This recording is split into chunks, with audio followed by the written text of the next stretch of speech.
सभी को प्रणाम। हम पढ़ रहे हैं जीवन शताब्दी पुस्तक माला 25 आध्यात्मिक कायाकल्प का विधि विधान।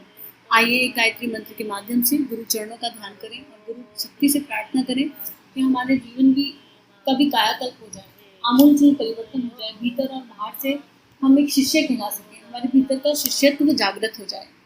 ओम भूर्भुवः स्वः तत्सवितुर्वरेण्यं भर्गो देवस्य धीमहि धियो यो नः प्रचोदयात्। पिछले स्वाध्याय में गुरुदेव ने हमें कल्प साधना में आहार शुद्धि का महत्व बताया कि अन्न इतनी इम्पोर्टेंट चीज़ क्यों है, अन्न को ब्रह्मा और प्राण क्यों कहा गया है और अन्न से क्या क्या होता है प्रायश्चित विधान में। और फिर गुरुदेव ने आगे बताया कि सब कुछ कर लिया लेकिन मन को नहीं धोया तो बात नहीं बनेगी। अब प्रायश्चित के गुरुदेव 3 पक्ष बता रहे हैं कि प्रायश्चित के क्या 3 पक्ष हैं।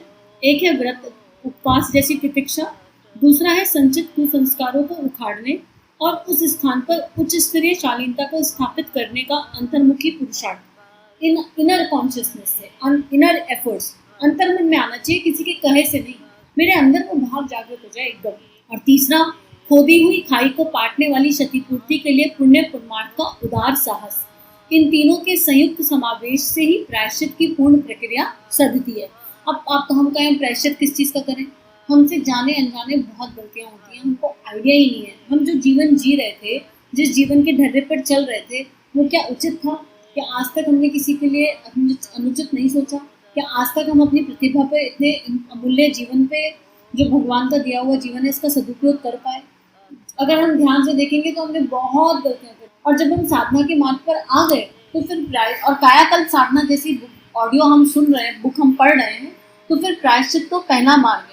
हम पहले प्रायश्चित करें कि हे परमात्मा, हे प्रभु, हमसे ना जाने कितनी गलतियां होंगी, हमें आइडिया भी नहीं है जन्म से लेकर अब तक। लेकिन अब जो आपकी कृपा हो गई और आपकी कृपा से इतना खूबसूरत ज्ञान मिल गया, तो इसे इम्प्लीमेंट करने की शक्ति मिल जाए भीतर। और इसको आपने बताया कि व्रत उपवास प्रतीक्षा करनी है, लेकिन उसके लिए संकल्प चाहिए, अंदर शक्ति चाहिए, तो वो शक्ति कृपा से प्राप्त होगी। तो हे परमात्मा, हम आपकी शरण में, हम शरणागत हैं, हमसे करा लो। और फिर साधना का मार्ग, कुसंस्कारों को छोड़ना। इतना अंदर इतने कुसंस्कार हैं, जन्म जन्मांतर के हैं, एक एक करके निकलेंगे तो यकीन मानिए कष्ट बहुत होगा।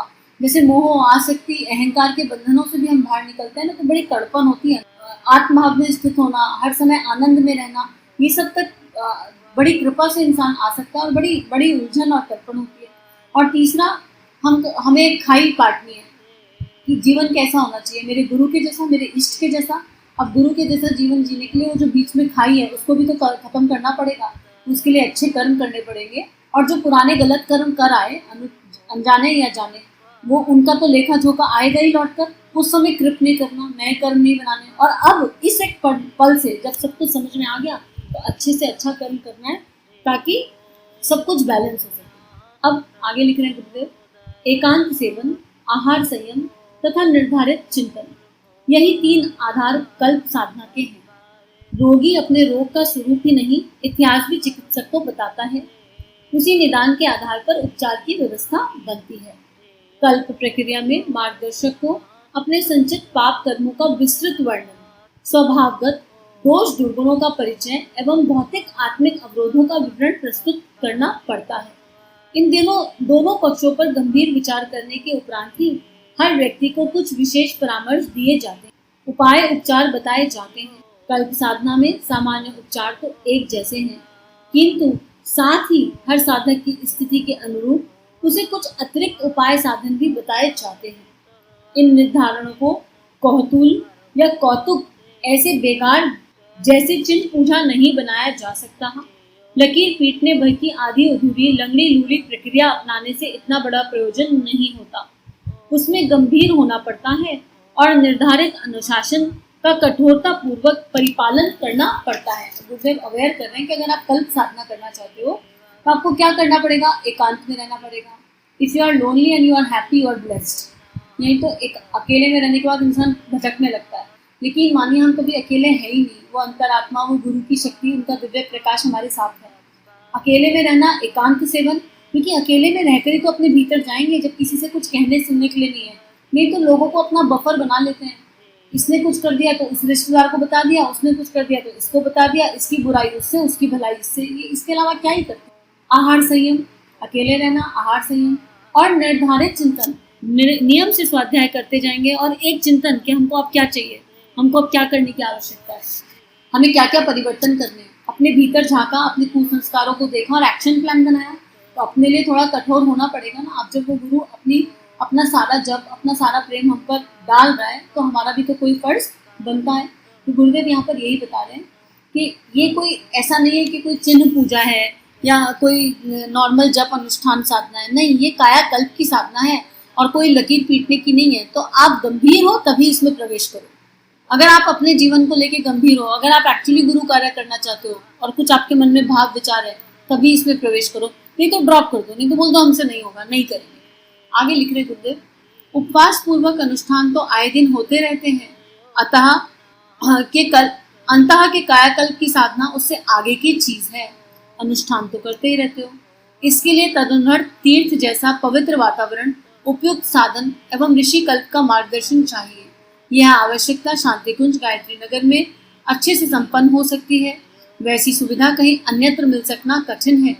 इन दिनों सांसारिक चिंतन एक प्रकार से विस्मृत ही कर देना चाहिए और मात्र अध्यात्म लोक की आवश्यकताओं तथा अंतः क्षेत्र की समस्याओं को हल करने में ही चित्त को पूरी तरह केंद्रित रखना चाहिए। भौतिक जीवन की समस्याएं इतनी विकट होती हैं कि उन्हें सुलझाने वाले साधन जुटाने में प्राय समूची जीवन अवधि खप जाती है। फिर आत्मिक जीवन तो और भी अधिक व्यापक एवं महत्वपूर्ण है। उसकी गुत्थियां सुलझाने और प्रगति के सरंजाम जुटाने हेतु नए सिरे से नए दृष्टिकोण तथा नया साहस जुटाना होता है। इतने बड़े काम के लिए निर्धारित साधना का स्वरूप यही है कि उसमें से भौतिक चिंतन एवं प्रयास के लिए तनिक भी कोशिश नहीं की जाए। समय तथा मनोयोग को निर्धारित प्रयोजनों में ही जुटाया रखा जाए। मन को अन्य किसी कार्य में भी रत्ती भर भी अस्त व्यस्त नहीं करना चाहिए। अब गुरुदेव कायाकल्प का इम्पोर्टेंस बता रहे हैं और एक्सट्रीम इम्पोर्टेंस बता रहे हैं कि नॉर्मल रेगुलर साधना अनुष्ठान नहीं है ये, उससे एक लेवल ऊपर है, उससे एक कदम ऊपर है। शांति कुंज में इसकी व्यवस्था है और कहीं भी अगर आप जानते हो और व्यवस्था हो, आप किसी संस्था से जुड़े हो और वहाँ पे कुछ इस तरह की साधना होती हो तो पता लगाइए। शांति कुंज में भी ईमेल डालकर पता लगा सकते हैं। अभी तो ऑनलाइन भी पीछे मौन साधना हुई थी और इनका अनुभव बहुत सुंदर होता है, बहुत सुंदर। एक मौन साधना मैंने पुणे में रह के की थी और पूरी टीम को हेड्स ऑफ है। इतने खूबसूरत अनुभव हुए थे, ऐसा लगा कि हम यही तो चाहिए बस जीवन, यही एक चीज़ है जिसकी आवश्यकता है, इसके अलावा और किसी चीज़ की आवश्यकता नहीं है। और गुरुदेव कह रहे हैं अगर आप अपने घर में भी प्रयास कर रहे हो, हालांकि घर का वो इन्वायरमेंट नहीं है, इसके लिए एक पर्टिकुलर मार्गदर्शन चाहिए, पर्टिकुलर इन्वायरमेंट चाहिए। तो हम भौतिक प्रगति के लिए भी तो कितनी मेहनत करते हैं, तो क्यों ना आध्यात्मिक प्रगति के लिए एक महत्वपूर्ण कदम उठाएं। और इस टाइम पर हमारा चिंतन प्रयास कहीं जाना ही नहीं चाहिए। हर समय बस एक ही आस के मैं क्या हूँ, अपने आप को जानना, अपने भीतर जानना और खुद को सुलझा हुआ महसूस अनुभव करना। आगे गुरुदेव लिख रहे हैं, साधना को व्रत, तप एवं कल्प के नाम से भी जाना जाता है। व्रत अर्थात संयम, अनुशासन, निर्धारण एवं परिपालन। तप अर्थात संचित कुसंस्कारों से संघर्ष और शालीनता के अवधारणा का अभ्यास, पुरुषार्थ। कल्प अर्थात पिछली हेय स्थिति को उलटकर उस स्थान पर उत्कृष्टता का प्रतिपादन। यह तीनों ही प्रयास परस्पर मिलते हैं तो ज्ञान और कर्म की गंगा यमुना मिलने से एक नई धारा, भक्ति की धारा जागृत होने लगती है, दिव्य जीवन की सरस्वती के रूप में उद्भूत हो जाती है। इस समन्वय से त्रिवेणी संगम बनता है। उसका आवागमन करने वाले इस धरती पर स्वर्ग का आनंद लेते हैं, जीवन मुक्त बनते हैं और मनुष्य रूप में देवता कहलाते हैं। इसी परम लक्ष्य की पूर्ति करना आंतरिक कायाकल्प साधना का आधारभूत उद्देश्य है। कितना खूबसूरत उद्देश्य है कायाकल्प साधना का, अगर हम इसको सही से कर लें।